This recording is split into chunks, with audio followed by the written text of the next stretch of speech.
परम शांति। क्या आपने कभी सोचा है कि इस पूरे ब्रह्मांड के पीछे कोई एक अदृश्य शक्ति हो सकती है, एक ऐसी चेतना जो हर जगह मौजूद है फिर भी दिखाई नहीं देती। वेद उसे कहते हैं ब्रह्म।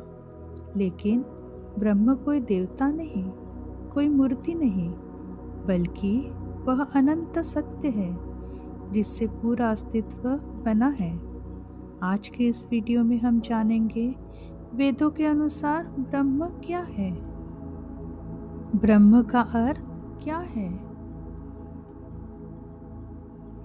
ब्रह्म शब्द संस्कृत के बृहत् धातु से आया है, जिसका अर्थ है फैलना, विस्तार होना, अनंत होना।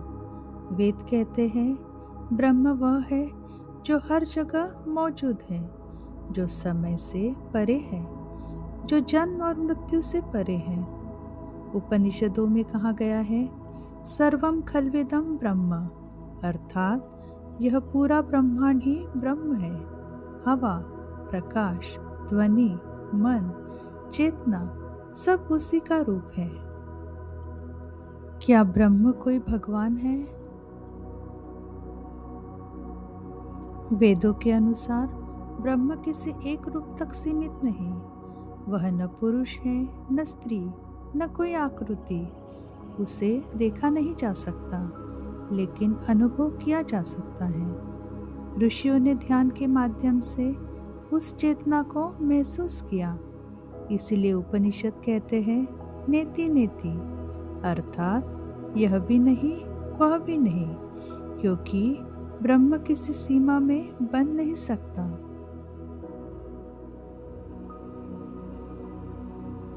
आत्मा और ब्रह्म का संबंध। वेदों का सबसे गहरा रहस्य यह है कि आत्मा और ब्रह्म अलग नहीं है। उपनिषद का महावाक्य है अहम ब्रह्मास्मि, अर्थात मैं ही ब्रह्म हूँ। इसका अर्थ अहंकार नहीं, बल्कि यह समझना है कि हमारी चेतना उसी अनंत चेतना का हिस्सा है। जैसे समुद्र की एक लहर समुद्र से अलग नहीं होती, वैसे ही आत्मा ब्रह्म से अलग नहीं। ऋषियों ने ब्रह्म को कैसे जाना? ऋषियों का मानना था कि ब्रह्म को शब्दों से नहीं, बल्कि अनुभव से जाना जा सकता है। इसलिए उन्होंने ध्यान, मौन और साधना का मार्ग चुना। जब मन पूरी तरह शांत हो जाता है, तब भीतर की चेतना जागती है और उसी अवस्था में मनुष्य ब्रह्म का अनुभव करता है। आधुनिक विज्ञान और ब्रह्म। आज आधुनिक विज्ञान भी कहता है कि पूरा ब्रह्मांड ऊर्जा से बना है। क्वांटम फिजिक्स के अनुसार सब कुछ आपस में जुड़ा हुआ है। हजारों वर्ष पहले वेदों ने भी यही कहा था कि संपूर्ण अस्तित्व एक ही चेतना का विस्तार है। यही कारण है कि कई वैज्ञानिक और दार्शनिक वेदों की ओर आकर्षित हुए। ब्रह्म को महसूस कैसे करें?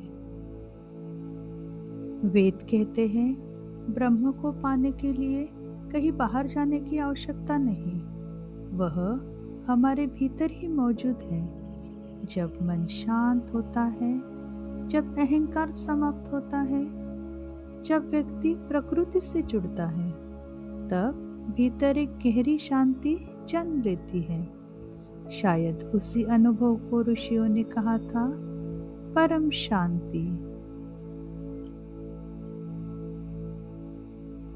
वेदों के अनुसार ब्रह्म कोई कहानी नहीं, बल्कि अस्तित्व का अंतिम सत्य है। एक ऐसी चेतना जो हर जीव, हर तारे और हर श्वास में मौजूद है। शायद जिस सत्य को हम बाहर खोजते हैं, वह हमेशा से हमारे भीतर ही था। परम शांति, परम शांति, परम शांति।